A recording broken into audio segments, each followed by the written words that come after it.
ए बैल कहीं का, शांति से रहा करना। ओवर एडवांस क्या बनता है?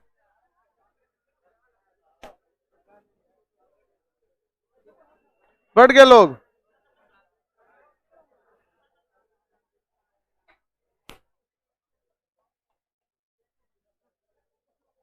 इससे पहले के क्लास में हम आपको संसद के बारे में बता दिए थे ना। संसद में हम आपको आर्टिकल कहां तक बताए थे? 89 में किस चीज की चर्चा थी? अध्यक्ष, सॉरी सभापति उपसभापति, या 93 में अध्यक्ष और उपाध्यक्ष। इसके आगे बताना था। जल्दी जल्दी बैठ जाओ बाबू, कहीं कहीं एडजस्ट हो जाए। अध्यक्ष और उपाध्यक्ष, हाँ जी, एक ही सदन में बैठता है। मतलब आप क्या चाहते हैं? अध्यक्ष लोकसभा में बैठे और उपाध्यक्ष राज्यसभा में।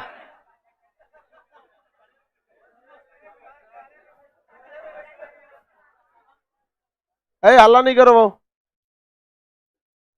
फिजिक्स का बैच तो है ही जी आप लोग का। हल्ला नहीं करो। बकलोलवा कोई क्वेश्चन है पूछने दो, हल्ला नहीं करो, बोलो। उपाध्यक्ष सांसद के रूप में बैठे रहते हैं, नहीं वो उपाध्यक्ष के रूप में बैठे रहते हैं। और अध्यक्ष, देखिए अध्यक्ष उपाध्यक्ष दोनों सांसद होते हैं, लेकिन वो किस रूप में बैठे रहते हैं? अध्यक्ष रूप में। मंत्री भी सांसद होते हैं, लेकिन किस रूप में बैठते हैं? मंत्री रूप में। प्रधानमंत्री भी सांसद होते हैं, किस रूप में बैठते हैं? प्रधान। आप रूप से क्या समझ रहे हैं? मेकअप करके।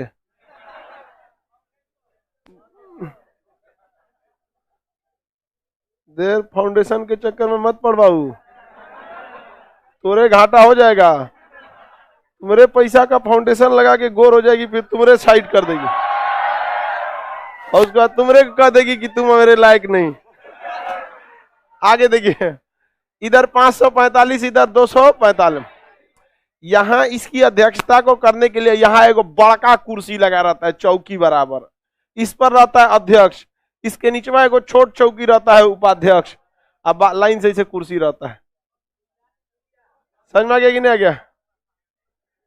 ये हो गया। इधर एक बड़का कुर्सी सभापति, छोटका कुर्सी उपसभापति, बाकी लोगों के लिए सदस्य। बाकी सदस्य लोग हो गए, लोग भूया पे नहीं बैठता, ऐसे कुर्सी बैठता। तो ये अध्यक्ष उपाध्यक्ष, इनका क्या सोचना था कि अध्यक्ष को इधर बैठाओ, उपाध्यक्ष को इधर, तो मैंने सभापति को इधर इस साइड में बैठाएगा।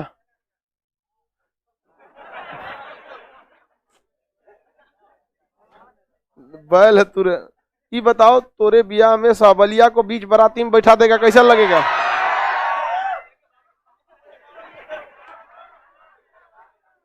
अरे भाई, जो मेन लोग है उसको अलग कुर्सी देगा ना। ऐसा ही सबके बियाह पे खटिया बैठा देता है सब। क्या गलत करता है बताइए? ऐसा ऐसा है सब लड़का सब में। लेकिन एक चीज खराबी होती है, पता है क्या? वो किसी चीज को अरेंज अच्छा से नहीं कर पाते। लड़की सब किसी चीज को बहुत अरेंज करके रखते हैं। लड़की सब जिस लॉज में रहेगी, सब उन सब का रूम लगेगा जैसे LIC का ऑफिस है। लड़का सबका लगता है शमशान है। अरे लड़का के कुर्सी पर ही थाली पड़ल है, उसके बेड पर जूठा चम्मच रहेगा, हो जा तेल रहेगा, ओकरा जब बाल झाड़ना रहेगा तो को जाए कंगिया कहाँ है रे। उस सबका एकदम फिक्स रहता है। बाढ़ में गया कॉपी किताब पहले।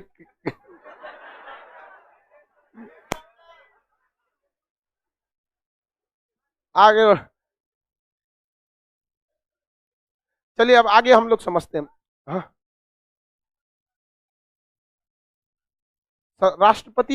राष्ट्रपति बुलाते हैं, उन्हें सदस्य के रूप में शपथ दिलाते हैं और उनको डिप्यूट कर देते हैं। ये आपको अभी आर्टिकल 99 में पढ़ा देते हैं, संसद सदस्य की सदस्यता के बारे में।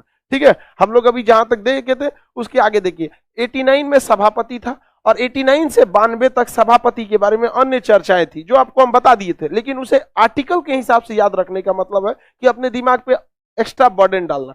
जैसे कहेगा कि किस, अब ये थोड़ी पूछेगा किस आर्टिकल में यह कहा गया है कि जब सभापति या उपसभापति के हटाने का प्रस्ताव संसद में विचाराधीन रहेगा तो वो पदेन नहीं रहेंगे। ऐसा आर्टिकल से थोड़ी पूछेगा, बस वही पूछेगा किस परिस्थिति में सभापति पदेन नहीं रह सकते। जब हटाने का प्रस्ताव विचाराधीन रहे तब ये क्या रह सकते हैं? नहीं रह सकते हैं यहाँ पे। और इसके बाद 93 में भी यही बात बोला गया है। किसके लिए बोला गया है? अध्यक्ष और उपाध्यक्ष के लिए। अब अध्यक्ष की हम सारी शक्तियां बता दिए थे ना। विदेश जाने वाले मंत्रियों का नाम कौन डिसाइड करता है? राष्ट्रपति। विदेश जाने वाले मंत्री का राष्ट्रपति, और संसद सदस्य का अध्यक्ष कौन करते हैं? अध्यक्ष। यदि कोई सांसद फर्जी तरीके से आया है, इसकी चर्चा 101 में है, हालांकि अभी कर देते हैं, तो इसको आर्टिकल के हिसाब से नहीं याद रखिएगा।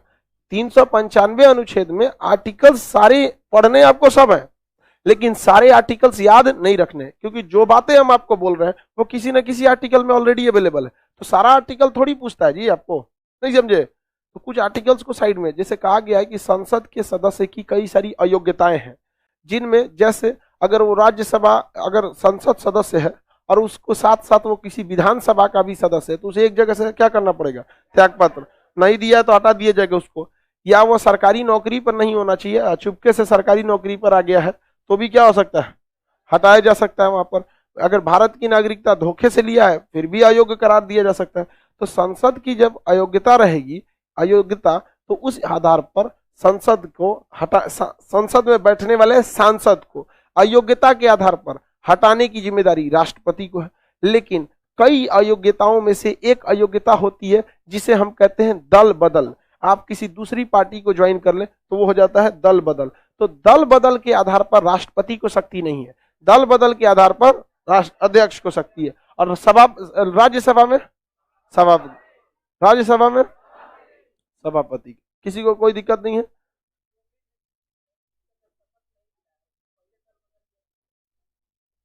चुनाव जीत गया ना, दल बदल नहीं कर सकते। क्या बात करते हो? मतलब तुम बुझा। इसका क्या कहना है? मान के चलिए सर चुनाव जीता। देखो ये सवाल, ये सब एग्जाम वाला नहीं है, ये खटिया पे बैठने वाला क्वेश्चन है। सुनो दिया, इसका क्या कहना है? मान के चलिए सर चुनाव जीता, अब तुरंत शपथ तो होता नहीं है, और उसको पार्टी बदल दिया। क्या दिक्कत है? पार्टी बदल के आएगा ना लोकसभा में, बैठेगा ना। कौन मार उनको जल्दी आबे भगाने के लिए? बैठिए, अध्यक्ष आएगा। अध्यक्ष अपने मन से कुछ नहीं करता है, निर्वाचन आयोग अध्यक्ष को क्या करेगी? सलाह देगी कि इस पर दल बदल लगाइए, भगा देगा आपको। समझे? अगर कोई भी व्यक्ति अयोग्य है तो उसकी सिफारिश, अयोग्यता की सिफारिश जब भी करेगा तो निर्वाचन आयोग करेगा। लेकिन बात यह है कि वो सिफारिश करेगा किसको? यदि सामान्य अयोग्यताओं की बात है, नॉर्मल डिस्क्वालिफिकेशन की बात है, तो निर्वाचन आयोग सिफारिश किसको कर देगा? राष्ट्रपति को। लेकिन अगर दल बदल के आधार पर हटाना है तो वो सिफारिश किसको कर देगा? अध्यक्ष को। समझ में कि नहीं गया? अब जब सिफारिश कर दे तब अध्यक्ष को खुद थोड़े पता रहता है। आपको क्या लगता है अध्यक्ष इतना जानते रहते हैं? उन लोगों को क्या पता रहता है कि हम अध्यक्ष बन जाएंगे? किसी को कोई दिक्कत नहीं है। दल बदल के आधार पर अयोग्य कैसे घोषित कौन करता है? अध्यक्ष। और अन्य मामले पे दल बदल, अन्य मामले पे अगर आपको अयोग्य घोषित करना है तो राष्ट्रपति करते हैं। कौन करते हैं? राष्ट्रपति। कोई दिक्कत है किसी को? कौन करते हैं? राष्ट्रपति अयोग्य घोषित करते हैं। दोनों मामले में सिफारिश कौन करता है? निर्वाचन आयोग। दोनों मामले में सिफारिश निर्वाचन आयोग करते हैं। संसद के अध्यक्ष के बारे में देखिए, सभापति उपराष्ट्रपति होते हुए भी ज्यादा शक्तियां लोकसभा के अध्यक्ष को है। कैसे? राज्यसभा का सभापति उपराष्ट्रपति होता है कि नहीं होता है? होता है, उपराष्ट्रपति होता है। उसके बावजूद जब ज्वाइंट सेशन होते हैं, संयुक्त अधिवेशन, तो संयुक्त अधिवेशन की जिम्मेदारी सभापति को दी जाती है कि अध्यक्ष को? अध्यक्ष को दे दिया जाता है। तो संयुक्त अधिवेशन की अध्यक्षता कौन कर देता है? अध्यक्ष। जबकि लोकसभा से ज्यादा, लोकसभा के अध्यक्ष जो है वो लोकसभा के तो एक सदस्य ही है ना। जैसे ओम बिरला भी लोकसभा के क्या है? अध्यक्ष। अमूमन उनका पावर देखिएगा तो वो इसीलिए है कि कोटा से वो सांसद है। लेकिन वेंकैया नायडू क्या है? उपराष्ट्रपति है। वो कहीं के सांसद विधायक कुछ नहीं है, उपराष्ट्रपति। फिर भी जब ज्वाइंट सेशन की बात आएगी तो ज्वाइंट सेशन में क्या होगा भाई, ये बताइए? हाँ, क्या कर लेगा? अध्यक्ष ही उसकी क्या करेगा? अध्यक्षता करेगा। किसी को कोई दिक्कत है तो बोला जाए। कोई दिक्कत नहीं? जो अध्यक्ष उपाध्यक्ष पूछ रहे हैं उससे सवाल पूछ, आर्टिकल 100 में है वो। आपको जो पढ़ा रहे होते हैं ना, आप या जो पढ़ा दिए वो या पढ़ा रहे हैं उसमें पूछिए। उठा के कोइयों से पूछ देता है, कोरम पूछ रहा है। अब आगे पढ़ाना है, कोरम ही पूछ रहा है, कोरम सूरज जो अभी में कोई दिक्कत है तब शांति से रहो, आगे वाला चीज बताइए करेंगे। अभी यहाँ पे शपथ से अभी वो पूछ रहा था, 99 में है शपथ, अभी पूछ रहा है कोरम ये 100 में है, अभी हम अटकल है 93 पे। एक से एक खचरा होता है सब। इसलिए अब इससे होता क्या है ना कि जब कोई अन्य भी क्वेश्चन पूछने वाला होता है तो आदमी को एक प्रीजुडियूस हो जाता है कि जो आगे वैसे पूछेगा। समझ में, जो पढ़ा रहे हैं उसके बारे में पूछो, कहाँ गई खटाई, कोई दिक्कत है?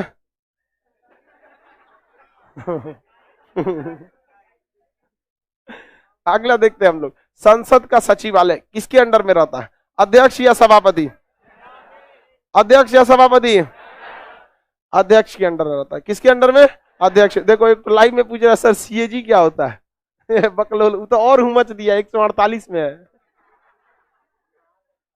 जहां तहां जा रहा है सब, बताओ सब।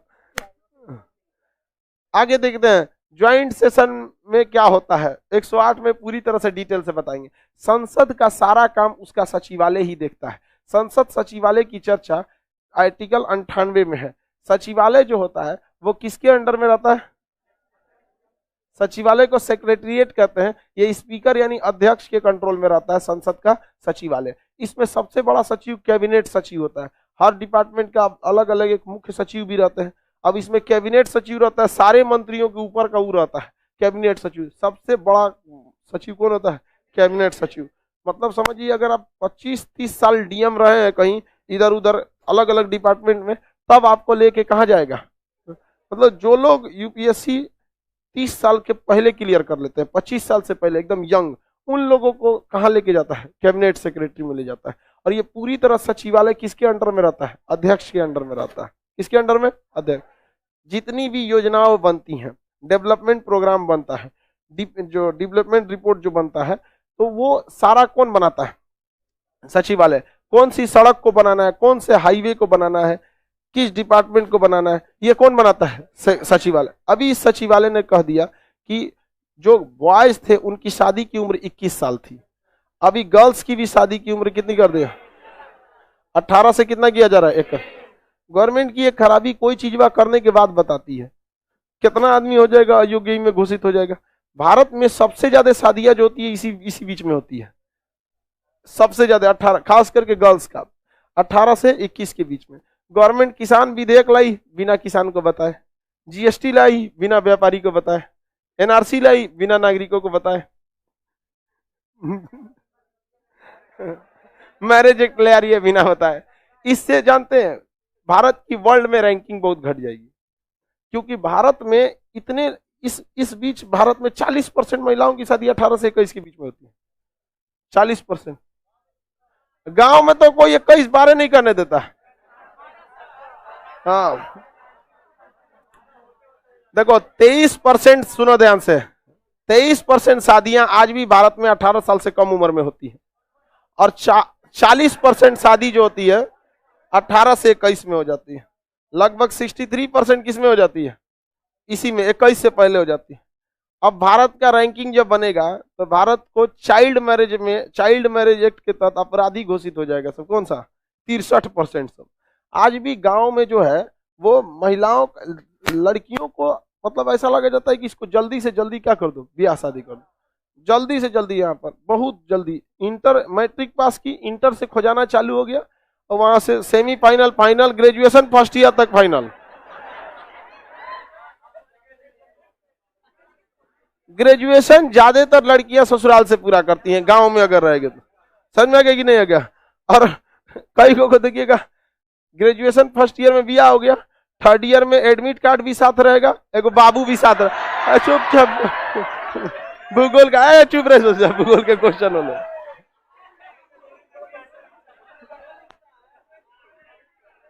अरे ऐसे होता है, बहुत होता है। हाँ आगे बढ़ जाए तो 21 साल कर दिया। चलिए ये सही है। देखिए बात समझिए, इसको सबसे पहले क्या करना है भाई, इसको जागरूक करना है। तो जो जागरूक रहेंगे वो लोग इसके लिए नियम कानून समझते हैं इस चीज को। आज भी पढ़े लिखे लोग जो होते हैं 21 साल से पहले शादी नहीं करते। 21 साल से पहले लड़की का शादी कर देने का मतलब लड़की अपने पैर पे खड़ी नहीं है, जिंदगी भर उसको ससुराल और हस्बैंड के हिसाब से चलना पड़ेगा।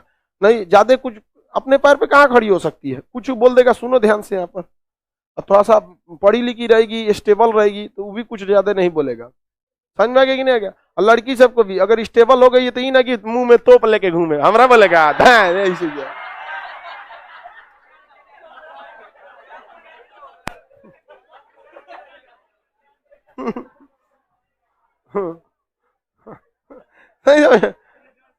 लड़का अगर पीएचडी कर ले, लड़का वैज्ञानिक ये कर ले, आप किसी लड़के को ये कहते नहीं सुनेंगे कि हम पढ़े लिखे हैं। लेकिन लड़की अगर ग्रेजुएशन भी कर लेती है तो कहेगी हम पढ़े लिखे हैं। एहसान कर दियो, अपने ना पढ़ियो। ये दोनों लोग में थोड़ा ईगो होता है। किसी लड़का को कोई चीज मना कर दीजिए, नहीं करेंगे, तू कभी नहीं कह मना कर दिया। लड़की को कहते हमको मना कर दिया, हमको ना, तू राष्ट्रपति है, हमको मना कर देगा। कोशिका से ज्यादा तो ईगो है। पदेन सभापति खुद को समझते हैं, हमको मना कर दिया, आप नहीं समझा। आगे देखते हैं हम लोग। हाँ तुम्हारे पास तो आइंस्टीन के बाप हो तू, दिमाग कम होता है। आप बाबू पढ़ाई लिखाई में कभी कंपटीशन कर लियो, नहीं होता है। जिन लड़का लड़की को अगर बराबर का अधिकार दिया जाए, आप बराबरी करना चाहेंगे तो आप बराबरी करिए, जब दोनों को बराबर अधिकार दिए हैं तब। समझ में? ऐसा थोड़ी होता है कि आपको हर चीज की सुविधाएं मिली है, उसको कोई सुविधा नहीं मिला है। आपके ऊपर कभी भी, उसके ऊपर जब से पैदा हुई है सीबीआई जांच लागल है।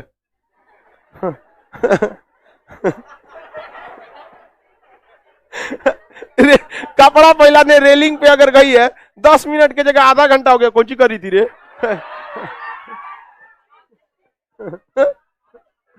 तो ओके ऊपर पहले से सीबीआई जांच लगल है। बताइए ये सारा मसौदा कौन तैयार करता है? समझ में आ गया? किसके बाद? कैबिनेट सचिव। कौन तैयार करता है? सचिवालय तैयार करता है। किसमें चर्चा है? 98। जीएसटी का पूरा मसौदा कौन तैयार किया होगा? हाँ सचिवालय। जीएसटी का पूरा मसौदा सचिवालय तैयार करता है। किसी को कोई दिक्कत नहीं है?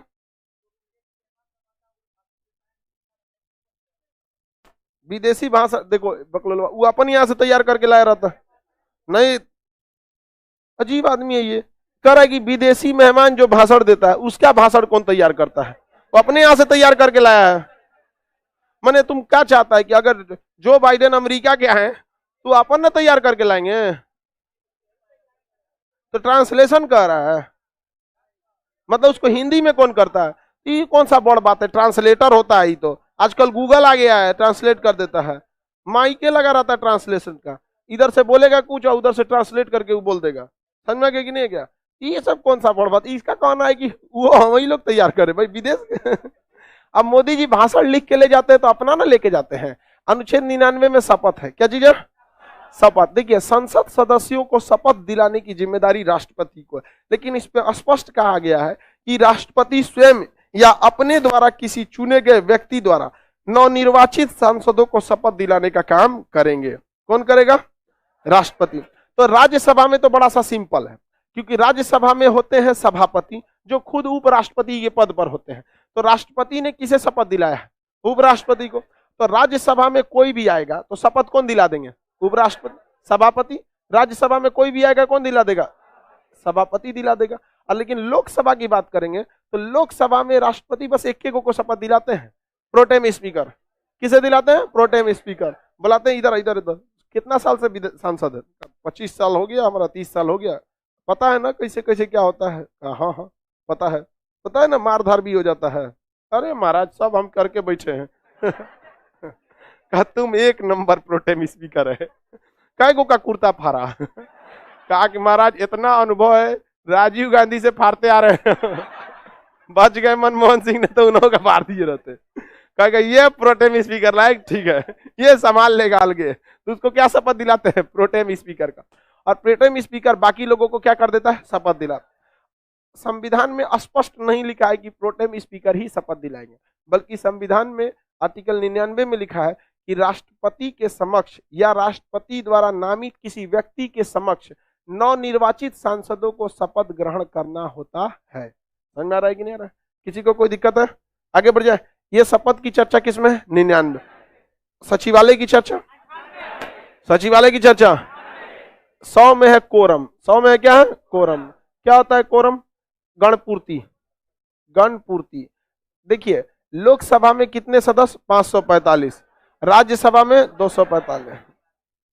तो रटा गया होगा जी आप लोग को 545 47 हिसाब सुनकर।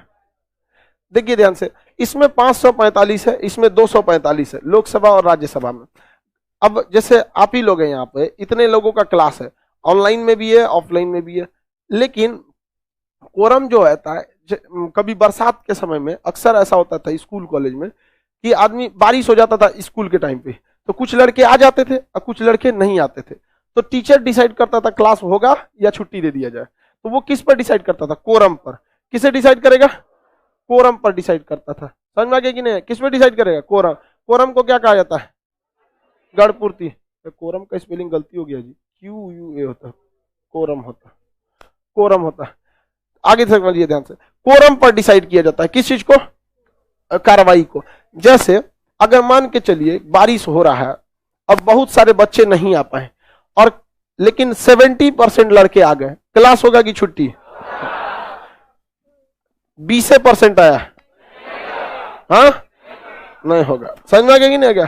तो डिपेंड करता है कि कितना कोरम है। किसी को कोई दिक्कत? हम लोग के सर थे, वो बूढ़े थे सर, तो एक बार स्कूल में ना, हम लोग का 10 बजे से सरकारी स्कूल चलता है, तो 9 साढ़े 9 बजे से भयानक बारिश होने लगा। कभी कभी बरसात में ना बड़ी भयानक हो जाता है बारिश, आप जा ही नहीं पाएंगे। तो अमूमन आदमी जिसका दूर भी रहता है, कॉलेज 9 बजे निकलता है, जिसका पास रहता है 9:30 में निकलता।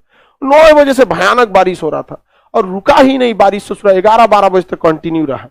टीचर लोग को पहले आना पड़ता है, और टीचर आ गए थे, तो सर हम लोग को जो थे अकेले क्लासरूम में पढ़ा दिए पूरा, क्लास में कोई नहीं बैठा था।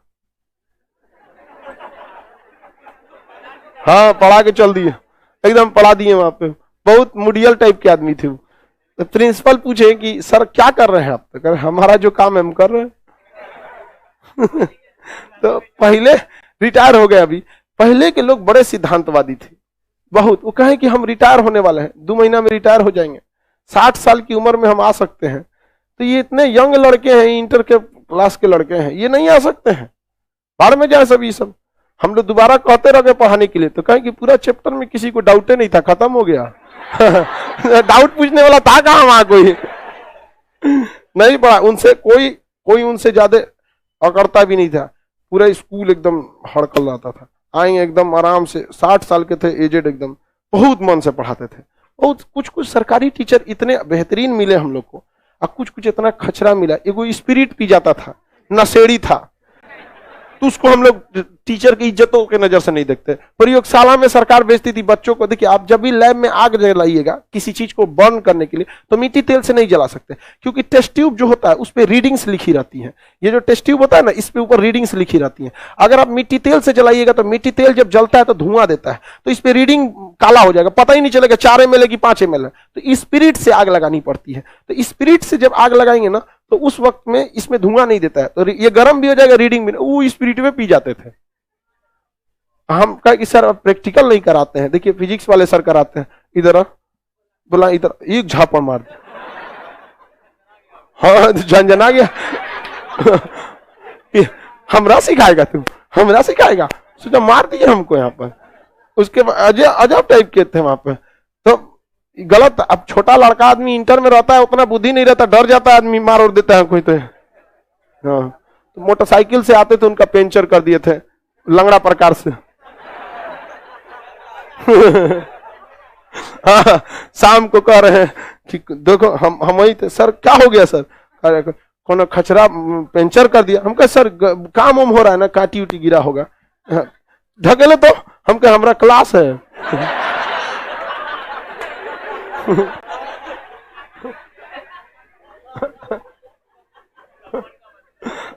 अरे भाई आदमी कौन चीज कर सकता। हम उनको कोई ना कहते क्या कि 2 कट्ठा खेत लिख दीजिए हमको। अरे हम तो कहते कि भैया हमको फिजिक्स के प्रैक्टिकल में बहुत मजा आ रहा है, केमिस्ट्री का भी प्रैक्टिकल करा दिए, झंझना दिए हमरा।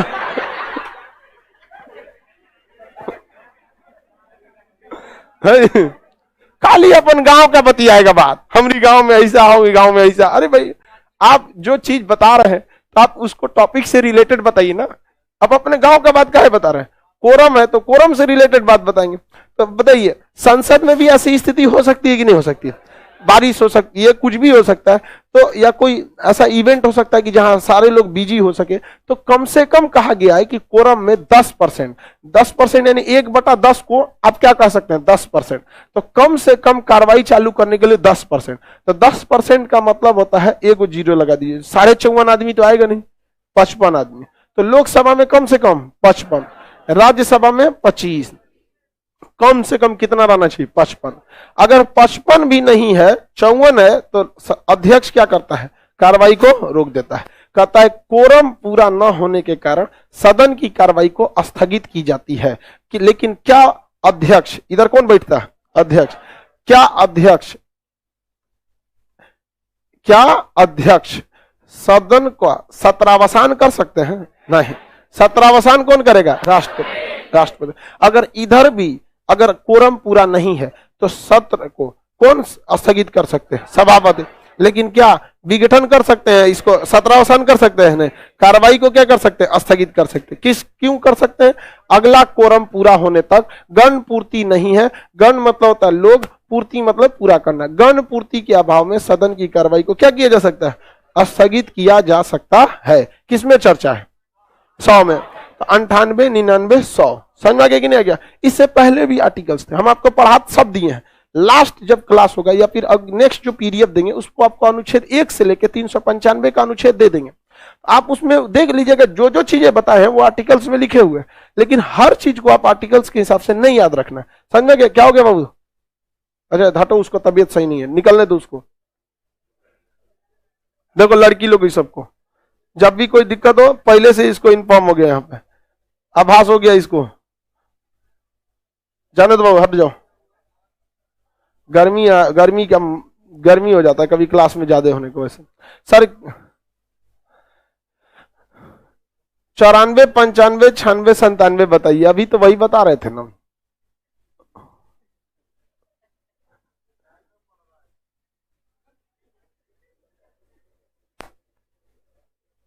चलिए अब आगे देखते हैं हम लोग आर्टिकल 100।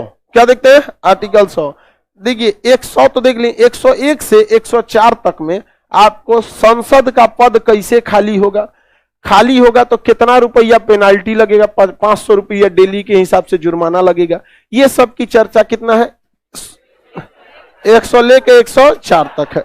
संसदों की निरर्हता अयोग्यता, ये आर्टिकल में आज तक के एग्जाम में ये आर्टिकल नहीं पूछा है। रीजन है, पूछता क्या है? कहेगा कि संसदों को अयोग्य घोषित करने की अधिकार किसे है? राष्ट्रपति। दल बदल के आधार पर अयोग्य घोषित करने का अध्यक्ष। दोनों के पीछे सिफारिश कौन करेगा? निर्वाचन आयोग। कौन करेगा? निर्वाचन आयोग। तो ये 100 से लेके 104 तक क्या चीज है? अयोग्यताओं की चर्चा है। किसकी अयोग्यता? सांसदों की।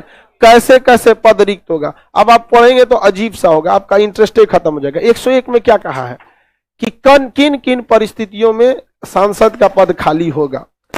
परिस्थिति नंबर 1, यदि राज्यसभा, यदि किसी एक सदन का वो पहले से सदस्य और दूसरे सदन में चुना जाता है तो वह उसे एक सदन की सदस्यता को त्यागना पड़ेगा। नहीं जानते हैं ये बात? वही तो बोल रहा है 101 में। 101 में दूसरी बात बोला है, यदि राज्य विधानमंडल से कोई सदस्य निर्वाचित है और उसी के साथ साथ वो लोकसभा का भी सदस्य निर्वाचित हो जाता है तो उसे राज्य की किसी एक जगह से क्या करना पड़ेगा? छोड़ना पड़े। किसमें? 101 में। ये भी बात आपको पता है। कहा गया है कि यदि वह राज्य विधानसभा का भी सदस्य है और साथ में संसद का भी सदस्य है और किसी का भी त्याग पत्र नहीं दे रहा है तो संसद द्वारा बनाए गए कानून के हिसाब से जो लेटेस्ट चुनाव में जीता है इसी को आधार मानकर अब पुराने वाले से उसे हटा दिया जाएगा। क्योंकि ये मान लिया जाता है कि लेटेस्ट चुनाव लड़ा है, इसका मतलब इसका पहिलका से ज्यादा इंटरेस्ट इस वाले में, तो दूसरे वाले को क्या कर देगा? खाली कर देगा। तो ये सब चीजें आर्टिकल्स के हिसाब से इंपॉर्टेंट नहीं है। आप पढ़े सब है, बट आर्टिकल अगर आप खराब और इंपॉर्टेंट दोनों एक साथ लेके घूमेंगे तो दोनों दिमाग से क्या हो जाएगा? उतर जाएगा। इसलिए बस इतना समझिए, हम आपको पढ़ा सब दिए, एक भी चीज नहीं छोड़े हैं, लेकिन जो आर्टिकल्स के हिसाब से जरूरी था वो आपको जरूर पढ़ा दिए। 100 गलत है आर्टिकल में, गलत पीडीएफ में 100 नंबर गलत है क्या? 1/10 होगा, 1/40 लिख दिया, 1/10 बना लीजिए पीडीएफ में।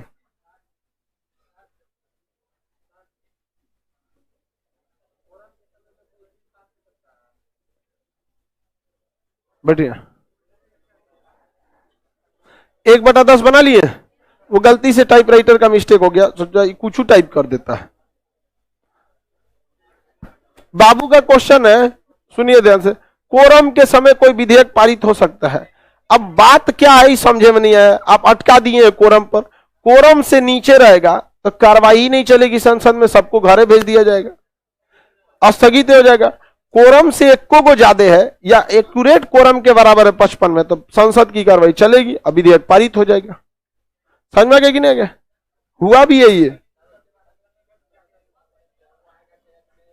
नहीं, इनका कहना है, बाबू का क्वेश्चन सुनिए ध्यान से, सही है। कहना है कि अगर मान के चलिए 55 या 60 लोग आए हैं और किसी विधेयक को पारित कराना है, अब विधेयक पास हो गया, बाकी आया, कहा कि हम तो थे ही नहीं, तो अध्यक्ष कहेंगे तेरा दादा के यहाँ नौकर बैठल है आदमी, आया कहीं नहीं। तो जब बंगला दिया गया है, फ्री में गाड़ी दिया गया है, सिक्योरिटी गार्ड दिया गया है, यहाँ एसी दिया गया है, कैंटीन दिया गया, अब कहीं नहीं आ रहा है, पता चला उस तरह से तो कोई भी नहीं आएगा। समझ में गया? जस्टिस वर्मा कमेटी की रिपोर्ट को कोरम के लगभग कोरम तक पारित किया गया था 2014 में।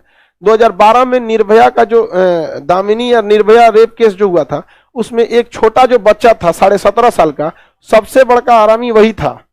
समझ में गया? अब वही बच गया, क्योंकि उसको 3 साल से ज्यादा सजा नहीं हो सकती थी, क्योंकि हमारे यहाँ जुवेनाइल जस्टिस कोर्ट है और कहता है कि कोई भी व्यक्ति 16 साल से अगर कम का है, 16 साल से क्या, सॉरी 18 साल से कम का है, कितने साल का?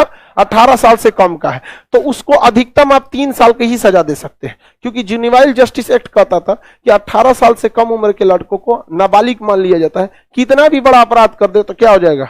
3 साल। तो इस पर जस्टिस वर्मा कमेटी को बैठाया गया, वो रिटायर्ड कोर्ट में जज थे। उन्होंने रिपोर्ट दिया कि ज्यादातर अपराध में जो पेशेवर अपराधी हैं, जिन्हें ये चीज पता है, वो अपराध करने के बाद किसी छोटे बच्चे को हथियार थमा देते हैं और उससे कहते हैं कि तुम एक्सेप्ट कर लो। अब उसको 3 साल की ही सजा होती है, वो एक्सेप्ट कर लेता है, हम ही मारे थे, हम गुस्सा में आ गए थे, ये है वो है।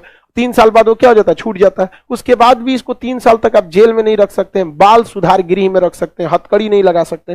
तो अब जो निर्भया केस में वो 17.5 साल का था और वो बच गया, तो जस्टिस पूरे देश खून खोल गया, बच गुंज गया, कोर्ट ने बचा लिया वहां पे। वरना उसको इशारा क्या करना है, उसको एक बार कोर्ट में ले जाइए, जो को फांसी की सजा एक बार इशारा कर दो, 1 महीना बिरयानी फ्री, मार दी, इसको मार देता है सब। जेल में ऐसे ही होता है। अगर गवर्नमेंट को मरवाना रहेगा किसी को भी, या अगर आपको सोच लिया गया आपको मरवा देना है, तो 2 ही रास्ते, या तो आपको भाग के इनकाउंटर करा देगा, नहीं तो जेल में डाल दिया जाएगा, जिसे उम्र कैद की सजा है। जेल का खाना, दाल जो होता है ना, दाल पंचुचूर होता है, उसको आदमी बैठ आराम से छोड़ देता है, खाने से पहले थोड़ा सा बैठ जाता है, उसके बाद आदमी चला के खाता है। हम तो यूट्यूब पर अपना एक्सपीरियंस भी सेव किए थे। तो उतना अच्छा नहीं होता है। अचार वहां का ठीक ठाक रहता है, अंदर दुकानें रहती हैं, तो अंदर सब दुकानों का सब रहती है। वहां पे चम्मच वम्मच बहुत कमजोर देता है एल्युमिनियम का, वहां पे ज्यादातर चीज वहां खुद से काम करना रहता है। हाथा मिलता है, सैलरी को वहां पे क्या कहा जाता है, हाथा, पैसा मिलता है वहां पे अंदर काम करने का। तो जैसे किसी कैदी को मरवाना है ना, तो क्या कीजिए, दूसरा का कैदी जो जिसको छूटने का कोई उपाय नहीं है, ओकरा से कहिए चल तोरा 1 महीना तक जो बोलेगा तो हम खिलाएंगे, बाहर से कैंटीन से खाना मंगवाएंगे, हुक दे इनको, हुक देता है सब। यही तो किया था पाकिस्तान वाले ने। भारत के एक व्यक्ति थे सरबजीत, ये आज से 15 से 10-12 साल पहले का मामला है, और वो मामला तो 30 साल पुराना है। 20 साल से 1995-96 में वो गलती से बॉर्डर क्रॉस कर गए, भारत का बॉर्डर, एक आम नागरिक की तरह। पाकिस्तानी उन्हें पकड़ लिए सब, और उनको क्या किए सब, जेल में डाल दिए सब। भारत सरकार बहुत कोशिश की, मनमोहन सिंह की सरकार जो थी उन्होंने बहुत कोशिश किया कि इसको छुड़ाया जाए। अब ये मामला एकदम मुंह पे आ गया था कि अब छोड़ दिया जाएगा, तो क्या किया सब पाकिस्तान वालों ने, कैदिया को समझा दिया। कैदी सब फाइट से मार मार के इतना मारा था, सब सर फूट गया, कोमा में चले गए और उनकी मृत्यु हो गई। और जो मारा उसको ऑलरेडी सजा है, क्या होगा, 2 बार फांसी थोड़े देंगे, वो थोड़ी होता है एक गलती की एक सजा। ऐसा थोड़े होगा कि एक गलती की एक सजा। एक गलती की एक सजा का मतलब समझते हो, यदि हम मर्डर किए तो हमको, अगर हमको मान के चलिए किसी को मारे, हमको 1 साल की सजा हुई, तो उसी सजा को रिपीट नहीं कर सकते। ऐसा थोड़ी है कि आपको ही मारेंगे तो नहीं होगा, 2 को जोड़ के डबल सजा दे देगा। आपको मारेंगे 1 सजा, इसको मारेंगे 1 साल और जोड़ देगा, इनको मारेंगे 1 साल और जोड़ देगा, इनको मार देंगे और जोड़ देगा, 5 को सजा दे देगा, गुंडा एक लगा देगा। ये फिल्मों में बता दिया गया एक गलती की एक सजा। मतलब जैसे समझिए एग्जाम्पल के तौर पे लालू प्रसाद यादव को किस चीज के लिए जेल भेजा गया? चारा को। सेम केस में जो केस है उसी केस को दोबारा खोल के फिर उसी केस में नहीं भेज सकते। इसका मतलब होता है एक गलती की एक सजा। ऐसा थोड़ी होता है कि एक दिन में आप 10 गो मर्डर कर देंगे तो 1 को सजा होगा, एक दिन में 10 गो करेंगे कंफर्म फांसी दे देगा। कहेगा कि ये मतलब आवेश में आके मर्डर नहीं किया है, खतरनाक आदमी है। ये फिल्मी दुनिया है, एक गलती की एक सजा। ऐसा नहीं हो सकता। हम 2 आदमी को तमाचा मारेंगे तो कहेगा एक गलती की एक के सजा, दोनों को मारेगा, यहां पर दोनों के बराबर सजा देगा, दुगुना मिल जाता है। फिर एक कह रहा है मेरा नाम ले लीजिए।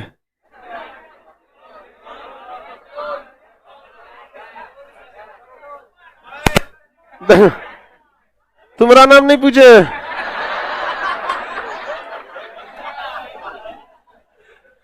सुनिए ध्यान से, लाइव वाले सब लोग ध्यान से समझो।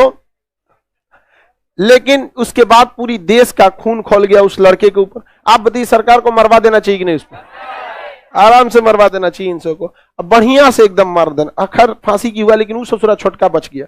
और सबसे बड़का कमीना वही था, गाड़ी बस वही रोका था, किडनैप वही किया था, अब बच गया 3 साल पे। उसको तो हम सोच रहे हैं कि अगर मिल जाता एड्रेस उड्रेस तो कुछ देश सेवा में हम लोग भी हाथ बटाते हैं अपना। नहीं समझ में आया? हाँ? अरे कुछ नहीं करना है, उसको मिलने के लिए सीढ़ी पे बुलाते हैं, यहाँ बैठ छोड़ देते हैं, बस काम खत्म उसका। उसके बाद उसको खोजना पड़ता किधर है, ये भी उसी का आएगा। ऐसे ऐसे जाता वहां पर। तो 3 साल। तो जस्टिस वर्मा कमेटी ने कहा कि नहीं, यदि जघन्य अपराध हुआ है जैसे हत्या, अपहरण, रेप, एसिड अटैक, डकैती, तो इस उम्र में ऐसे बड़े अपराधों में 16 साल पे ही आपको क्या मान लिया जाएगा? आपको एडल्ट मान लिया जाएगा। लेकिन बताइए निर्भया केस में जो 17.5 साल वाला था, क्या उस पर यह लागू होगा? नहीं, क्योंकि फिर बीच में आ जाएगा आर्टिकल 20, सजा दीजिए अपराध के समय के कानून के हिसाब से, बाद में या पहले के कानून से नहीं होगा। बच गया कि नहीं बच गया? वहां पे बच गया। वहां पे अपराध की सजा ऐसा दीजिए ना रूह कांप जाए। सजा कुछ चीजें, हाँ सब में हम ये नहीं कहते कि सारे चीजों में, बहुत बार अपराध जो होता है मतलब आवेश में आके हो जाता है। वो इंसान गलत नहीं लेकिन आवेश में आ जाता है। लेकिन कुछ जैसे एसिड अटैक, ये आवेश में नहीं आया, यहाँ पर सोचा समझा प्लानिंग है। वहां पर रेप, किडनैपिंग, हत्या, इस सबको एकदम भयानक सजा देना चाहिए। आगे बढ़ जाए तो जस्टिस वर्मा कमेटी का जब रिपोर्ट पारित हो रहा था तो हमारे देश के सांसदों को देखिए केवल गणपूर्ति भर था सब। इतना जरूरी विधेयक को पारित करना था महिलाओं को अपराध से। और गैंग रेप में फांसी की सजा का प्रावधान, पहले फांसी की सजा नहीं थी। जब तक लड़की मरती नहीं है ना, चाहे गैंग रेप हो गया, लड़की मरेगी नहीं तब तक फांसी नहीं हो सकता है। लेकिन वर्मा कमेटी की सिफारिश पर कह दिया गया कि अगर गैंग रेप होता है, लड़की मरती भी नहीं है, बच जाती है, फिर भी क्या होगा? फांसी की सजा होगी। बेहतरीन था जस्टिस वर्मा कमेटी, एकदम बेहतरीन वहां पे। तो वर्मा कमेटी की रिपोर्ट किस तरह से पास किया? गणपूर्ति किया तरफ। आप सिंसियरिटी का लेवल देखिए इन गधों का, मतलब गजब बात करता है। शपथ लेने सब जाएगा सब।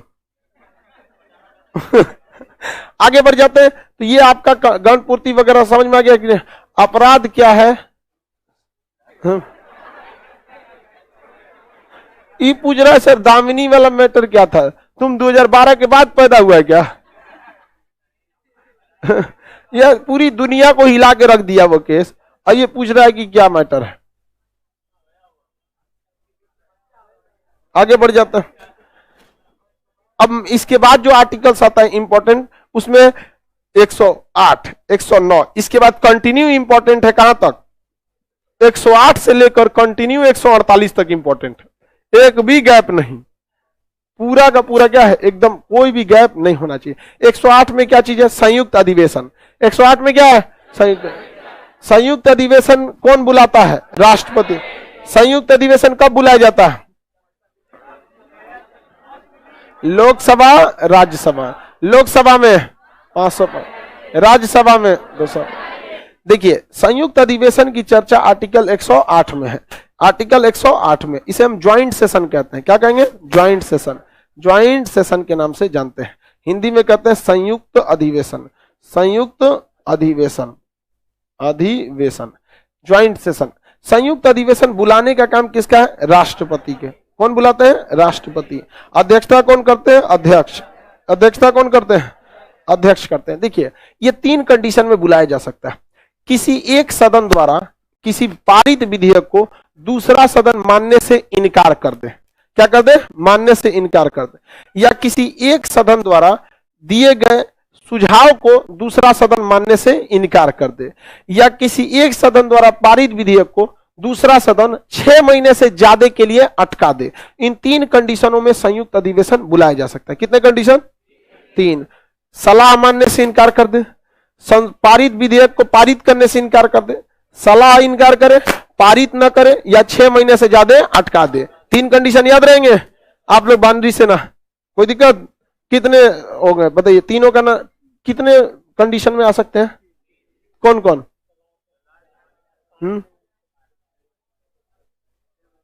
ठीक है, सलाह ना मारे, पारित न करे, 6 महीने से ज्यादा अटका दे। तो इन 3 कंडीशन पे क्या लाया जा सकता है? संयुक्त अधिवेशन बुलाया जा सकता है। तीनों पे क्या बुलाया जा सकता है? संयुक्त अधिवेशन बुलाया जा सकता है। किसी को कोई दिक्कत नहीं है? संयुक्त अधिवेशन 3 कंडीशन पे, यहां तीनों लिख दे। पहला कौन सा है? सलाह नहीं माना, दूसरा पारित नहीं किया, और नहीं तो 6 महीने से ज्यादा के लिए अटका दिया, 6 महीने से ज्यादा के लिए अटका दिया। तो इस कंडीशन में राष्ट्रपति क्या बुलाते हैं? संयुक्त अधिवेशन। और संयुक्त अधिवेशन बुलाने के बाद अध्यक्षता कौन करते हैं? अध्यक्ष। कौन करते हैं? अध्यक्ष। संयुक्त अधिवेशन में दोनों को साथ बैठना पड़ता है। किसको किसको? लोकसभा प्लस राज्यसभा। जब दोनों साथ बैठता है तो 790 हो जाता है। क्या हो जाता है? 790। और विधेयक पारित जब करना है तो पारित करने के लिए 395। क्या होना चाहिए? 395। ये बताइए लोकसभा के पास अकेले कितना है? जब 7 बैठेगा तो 200, 545 और 245 कितना हो जाएगा? 790। कितना हो गया? 790। और 790 का आधा 395, 790 का आधा 395। पास हो गया कि नहीं हो गया? और उसके भी अध्यक्षता कौन कर रहा है?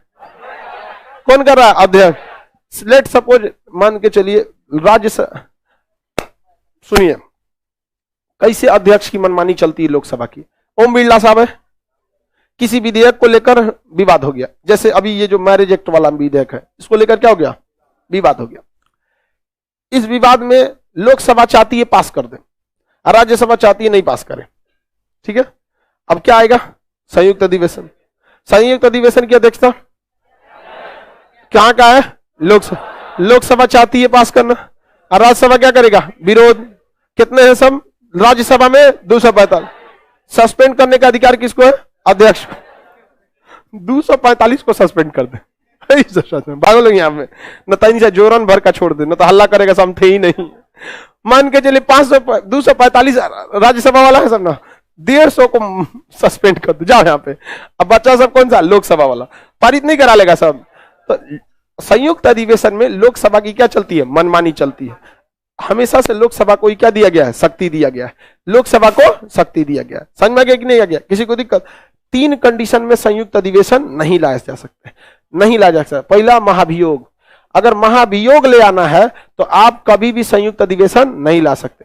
धन विधेयक पर आप संयुक्त अधिवेशन नहीं ला सकते हैं। संविधान में अगर संशोधन करना है तो संशोधन के मामले में संयुक्त अधिवेशन नहीं बुला सकते। समझ में आ गया कि नहीं आ गया? आगे बढ़ जाएं, किसी को कोई दिक्कत है तो बताया जाए। किसी को कोई प्रॉब्लम? महाभियोग पे संयुक्त अधिवेशन आएगा? नहीं आएगा। बोलो जल परा। धन विधेयक की चर्चा 109 में है। कहा गया है कि भाड़ में जाए राज्यसभा, हमको तुम्हारी जरूरत नहीं। स्पष्ट बोला है 109 में। धन विधेयक के बारे में स्पष्ट बोला है, भाड़ में गया राज्यसभा, तुमसे हमें मतलब नहीं। धन का मामला है, तुम मत टांग मत लड़ाओ। समझ में गया? राज्यसभा की कोई पावर नहीं है धन विधेयक में। ऐसे खड़े करता है, दम है तो रोक लो। क्योंकि लोकसभा अगर पास कर दिया तो 14 दिन बाद वो ऑटोमेटिक पास हो जाएगा। तो राज्यसभा लेके उसको 14 दिन तक देखते रहेगी, कितना हसीन विधेयक है। समझा गया? पास हो गया, कुछ नहीं कर सकता है। राज्यसभा को कोई पावर नहीं है, इसलिए कहा गया है कि इसमें संयुक्त अधिवेशन आएगा ही नहीं।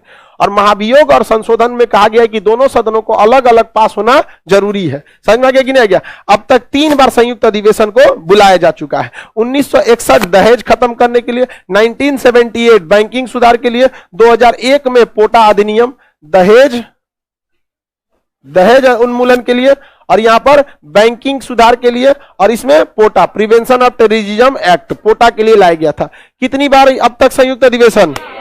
तीनों संयुक्त अधिवेशन में अटल बिहारी वाजपेयी थे। अटल बिहारी वाजपेयी थे। कौन थे? अटल बिहारी वाजपेयी। तीनों संयुक्त अधिवेशन में उपस्थित कौन थे? अटल बिहारी वाजपेयी। बहुत बड़े उम्र के थे अटल बिहारी वाजपेयी। तीनों संयुक्त अधिवेशन में कौन थे? अटल बिहारी वाजपेयी। दहेज उन्मूलन के लिए यह कानून लाया गया था। क्या दहेज खत्म हो गया? नहीं खत्म हुआ।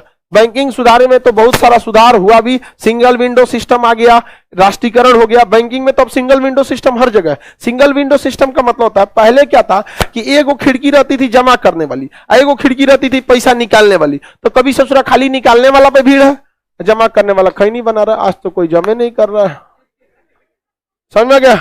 लगन में खाली निकाल रहा है सब। अब वही देखेंगे जब बिक्री का टाइम आएगा कभी, तो खाली लोग जमा कर रहा है, कोनो निकाल ही नहीं रहा है, आराम से बैठल है। बैंकिंग सुधार आया तुरंत, सिंगल विंडो सिस्टम, तुम ही जमा करेगा तुम ही निकालेगा, सब में जमा कर दो सब में निकाल लो। अब कोई ऐसा है कहेगा कि हम नहीं जमा करेंगे? अभी ना कि मैनेजर में घुस जाए, खान सर बोले सब जमा करेगा, ले जमा कर, रख लेगा अपने। आगे का क्लास मंडे को देखेंगे। टेस्ट के लिए तैयार रहेंगे लोग। इसको एक लंबा हिस्सा हो गया है, इसलिए टेस्ट लेना भी जरूरी है। अगला क्लास मंडे को।